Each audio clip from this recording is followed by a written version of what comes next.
Hey guys. So I've been living in London, UK for the past 10 months, and I've always kind of been meaning to do videos and stuff, kind of updates and things that I'm finding living in this strange country. And I just kind of never got around to it. I know I wrote a few posts on my blog, and I'm always writing about strange things on my Facebook and Instagram and whatever, but I thought I would do a video because I remember when I was doing a lot of research before I moved here, I was just really hoping to find somebody's blog or a book or something about like the real life of moving to a big city like London and kind of the experiences that, one faces when you're here. Because a lot of the things that I was finding was kind of more along the lines of visitor survival guide, like tourist stuff. And London it's a great city, but it's a completely different city as somebody that lives here versus somebody who's visiting. And I think that's the same as any really new place that you go to. Like if I'm from Toronto in Canada, and I think if anybody were to visit Toronto, they would get a very different perspective of what the city is like and what the people are like versus if you were to actually live there. So I'll start off by kind of just talking about why I came to London. So I don't really have like one good reason of why I moved here. 2012 for me was kind of a big year of a lot of changes, and I had discovered this visa that Canada and a few other countries in the world have an agreement with the UK for. And it's basically a 2 year working holiday visa. If you're under the age of 31, you can just work or you can chill for 2 years in any capacity within the UK. And it's a really rare thing. So I discovered the visa probably about 3, 4 years ago when I met somebody at my work that's Australian that was in Canada with the same visa. So I think it's basically like some of the countries that the Queen likes, and like like UK, Canada, Australia, New Zealand. I think Hong Kong, Japan, maybe Korea. And moving to a different country like England and a city like London was one of those things that you always kind of say, oh yeah, one day I'll do something crazy like move my entire life to a city I've never been to before. And I just never really kind of got around to actually thinking about it as a real thing. And I always kind of looked at moving to New York, and I work in advertising, so I figured Manhattan, it can't be that hard to find a job. So I did some research into it, and getting a work visa for the States is impossible. Like even as a Canadian, everyone's always so shocked. They're like, "Oh, you guys are neighbors, it would be easier for you." No. It's probably just as hard or maybe even harder, I think, as a Canadian in my particular profession. The way that I understand it is that in order for America to let you have a working green card, basically, a company has to sponsor you, and in order for a company to sponsor you, they have to prove to the government that they can find somebody with your skill set in their city or country. Therefore, they had to import you, and yada yada yada, and it's just kind of a big deal.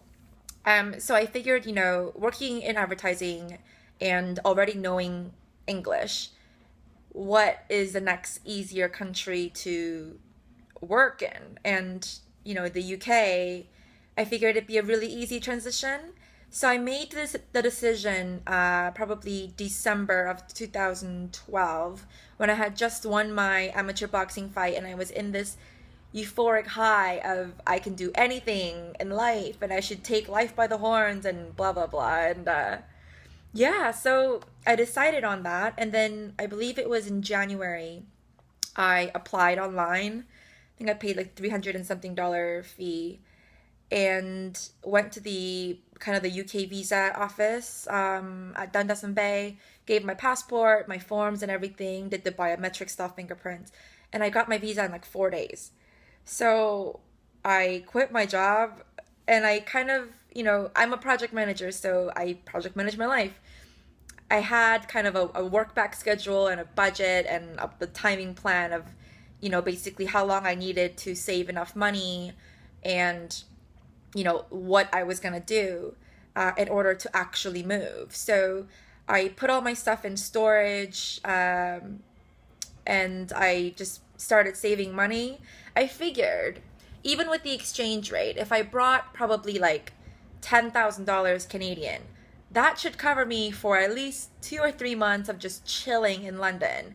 Everyone was warning me London's really expensive. It's so expensive. Yeah, yeah, yeah. I know, but I just didn't think that it would be this expensive. Like, it is ridiculously expensive. 10 grand in Toronto, which is not a cheap city to live in, stretches pretty well. Like if you budget right, after paying all of your expenses like rent and phone bills and food and whatever, you should be able to live without a job for like at least 4 to 6 months. So I figured half that for London, right? No. I'll get to the money bit in a minute, but yeah, so I started saving and I figured, to save 10 grand, I'm gonna have to do ABC. I'm gonna need 4 months of basically being a hermit and not spending any money and getting income elsewhere and yada yada yada. So I saved the 10 grand in 4 months. And I gave my work like a 3 to 4 month notice, which is way longer than the normal 2 weeks notice that you give a company. And it was really good. I gave them enough time to find my replacement and everything. And I really liked my job that I was at, but had to leave to come to London. And I reached out to a few recruiters that recruit for jobs in my industry, and I emailed them about a month before I moved here and said, listen, I'm moving in 4 weeks. I'd like to meet with you as soon as I get there. I'd set up an appointment. What's the freelance market like? What's the, industry average salary like for the kind of job that I do? What's the expectation basically? And I printed a massive map of central London, and I Googled the shit out of advertising agencies in London and basically dotted all those on the map and figured out kind of where the clusters of agencies are and thought, okay, I'm probably going to be working in one of these areas. Let me kind of start looking at prices of places to live online and looking for a flat. And I'll do another video on looking for a flat. Looking for a flat in London is impossible to do when you're abroad. It's just not possible. Like in Toronto, because rent starts on the first of every month.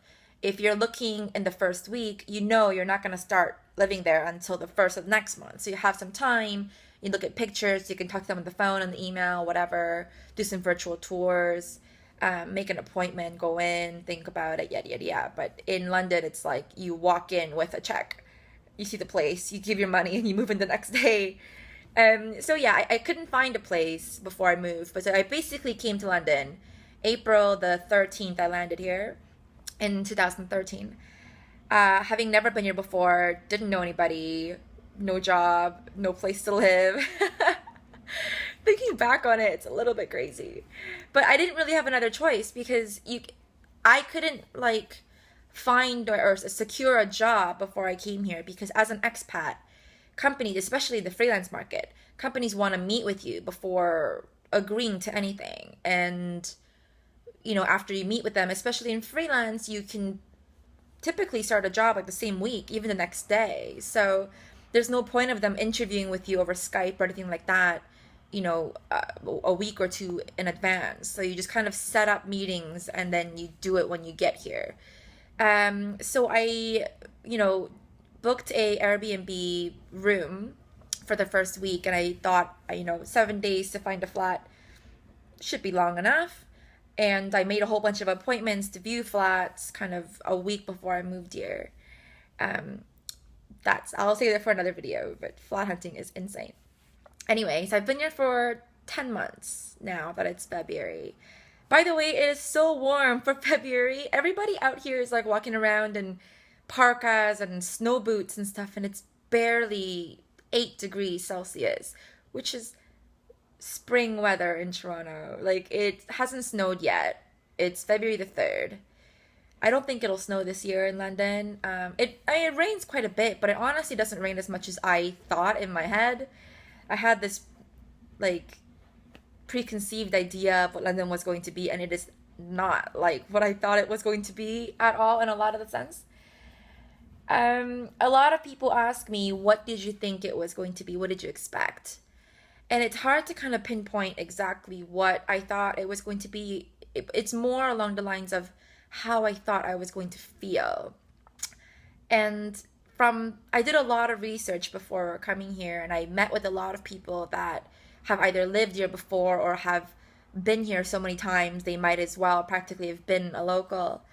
And every single person I talked to was like, oh my God, you're going to love London. It's amazing. It's a great city, yada, yada, yada. So I figured I would get here and basically be this, person in love with the city, and everything is going to be amazing, and the accents and the architecture and the nature and whatever. And a lot of it's really great, but it's not, I don't feel how I thought I was going to feel.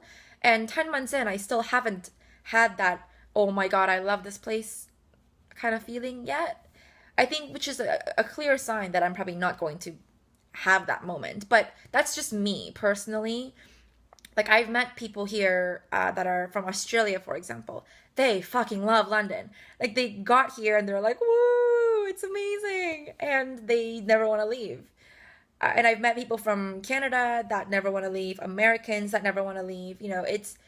I think any city that, everyone claims to love really just depends on who you are and what you're looking for in life and where you are in that particular stage of life and whatever. So for me, I'm here on a 2-year visa. I'm not really sure how long I'm gonna stay. So everything that I'm doing is on a month-to-month basis, like my cell phone, my gym membership, things like that.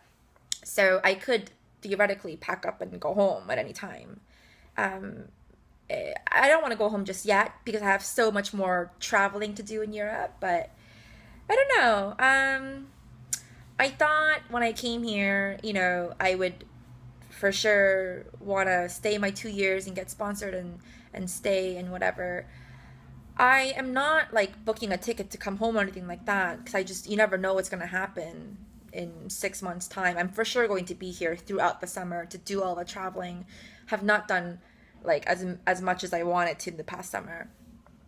But yeah, I don't know. We'll see. I'm keeping an open mind.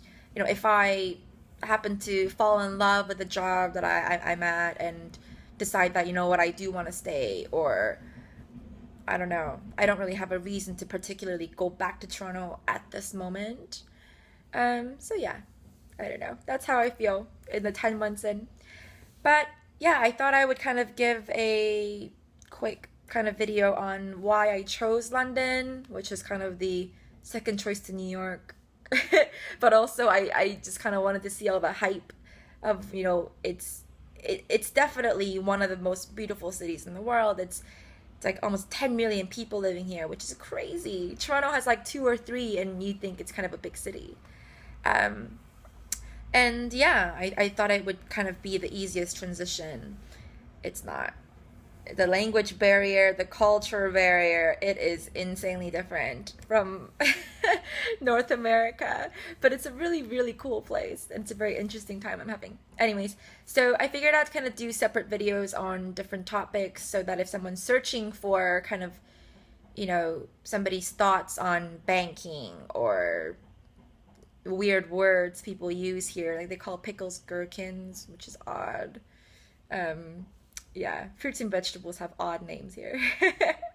Yeah, and like finding a flat and things like that. So I hope you find these videos helpful. I wish I had seen things like this before I moved here, but I did a lot of research. So if you're potentially looking to move to a city like London, I hope some of my blog posts and videos will be helpful for you. Anyway, that's it. Okay, I'll talk to you guys later.